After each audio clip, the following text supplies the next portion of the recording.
Welcome to today's Explainer. Right off the bat, we're jumping straight into a deeply ingrained cultural myth. You know, when we hear the phrase family business, our minds instantly go to this warm, stable utopia, right? We picture incredibly loyal employees and generations of inherited wisdom passed down. But, as it turns out, there is a massive, hidden cost to keeping the family name on the door. We're going to be exploring what's known as the family business paradox. We'll be diving into some absolutely incredible new research that uncovers a hidden talent gap that is literally pulling these companies down. Okay, let's dive into this by first looking at why we idolize these firms in the first place. Think about families like Sweden's famous Bonnier Group. It's this massive media and publishing empire.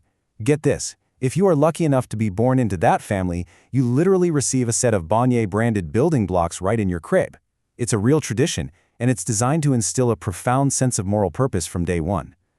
They're taught that misbehavior doesn't just reflect on them, it reflects on hundreds of family shareholders, their employees, and their entire communities. And honestly, it works. Studies generally show that family owners provide more job security, they take a much longer view of investment, and they really rely on the tremendous goodwill of their staff. But, that deep sense of purpose actually has a darker flip side. While we naturally gravitate toward that idealized utopia, we really can't ignore the darker reality here. Family structures can be incredibly unifying, for sure, but unifying doesn't always equal positive. Just look at the Sackler family's Purdue Pharma and the opioid crisis. Or, think about the ultimate family business, the mafia. The truth is, families are just as mixed up as any other corporate owners. The research we're looking at today kind of strips away that romance. It reveals that family companies are actually incredibly prone to nepotism, lower wages, and really debilitating succession battles. Now, what's really interesting about this trend is how it completely bucks the norm. To understand it, we first have to look at how talent typically moves through the economy. The baseline trend is pretty undeniable. Generally speaking, across the entire economy, higher cognitive ability correlates strongly with climbing higher up the corporate ladder. Basically, the smarter you are, the higher you rise. I want you to keep this fundamental rule of the labor market in the back of your mind because it is exactly what makes the inner workings of family businesses so baffling. So, to figure out how family firms deviate from this rule, 3 researchers, Morten Bennetson, Margarita Tsutsura, and Daniel Wolfenson, plunged straight into the mystery using something totally unprecedented. We're talking 20 years of data, 2 full decades. They secured records from mandatory military draft IQ tests covering basically the entire universe of young Danish men, and then they matched those exact scores to those men's lifelong corporate trajectories. This is what I like to call the administrative data drop. And guys, this wasn't just some tiny survey of 100 managers. No way. They analyzed over 2.5 million employee years across 46,000 different firms. By linking these objective IQ scores and high school grade records to the matched employer-employee registers of Denmark, they gave us an irrefutable, completely objective look right under the hood of the global economy. They literally solved the mystery of how family firms really operate compared to non-family firms. And the results? They are staggering. There is a substantial, systemic talent gap. Employees in family firms have significantly lower cognitive ability and educational attainment than employees in otherwise comparable non-family firms. To put that into perspective, we're talking about an average IQ score drop of 2.15 points. That represents a 5% drop from the general population average. On top of that, these workers are 17 percentage points less likely to have even completed high school. The numbers clearly prove that family firms systematically attract workers with lower cognitive and academic achievement. It's just a fact. And what the data brilliantly illustrates next is completely counterintuitive. You might assume family firms just hire more entry-level, blue-collar labor, right? But paradoxically, the talent gap is actually most severe at the very top of the hierarchy. Top management in family firms shows an IQ gap of almost 2 full points compared to non-family firms. Then, that gap progressively narrows as you move down into the lower hierarchy. So what does this actually mean? It means family firms are bleeding the absolute most talent exactly where high-level strategic decision-making matters the most.